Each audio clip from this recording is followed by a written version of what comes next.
গত ২৮ ফেব্রুয়ারি যুক্তরাষ্ট্র ও ইসরায়েলের যৌথ হামলায় আয়াতুল্লাহ আলী খামেনির মৃত্যুর পর ইরানের সর্বোচ্চ নেতার দায়িত্ব নেন তারই ছেলে আয়াতুল্লাহ মোস্তফা খামেনি। তবে দায়িত্ব নেওয়ার পর থেকে এখন পর্যন্ত জনসমক্ষে দেখা যায়নি তাকে।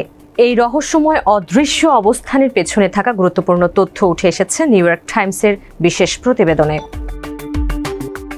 এতে বলা হয়, মোস্তফা খামেনি সচেতনভাবেই জনসমক্ষ এড়িয়ে চলছেন। এর একটি কারণ কৌশলগত।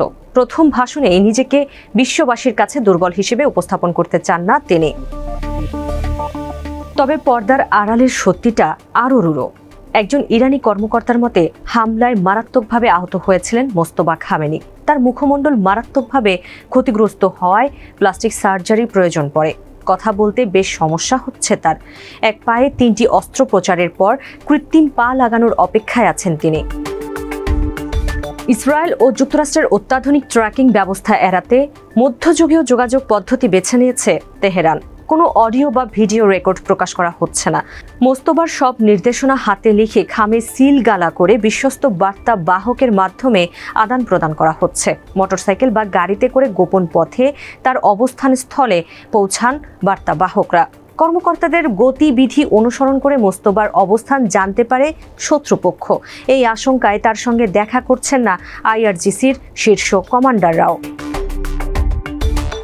মোস্তফার চিকিৎসার বিষয়টি সরাসরি তত্ত্বাবধান করছেন খোদ প্রেসিডেন্ট মাসুদ পেজেশকিয়ান এবং দেশটির স্বাস্থ্যমন্ত্রী। অজ্ঞাত স্থানে সার্বক্ষণিক চিকিৎসকের পর্যবেক্ষণে আছেন তিনি। প্রতিবেদনে দাবি করা হয়েছে, শারীরিক ক্ষতি হলেও মানসিকভাবে পুরোপুরি সুস্থ ও সক্রিয় আছেন সর্বোচ্চ নেতা। মোস্তফার শারীরিক অবস্থা নিয়ে ছড়িয়ে পড়া খবরকে শত্রুপক্ষের মিডিয়া প্রচারণা বলে আখ্যা দিয়েছে তার অফিসিয়াল এক্স অ্যাকাউন্ট।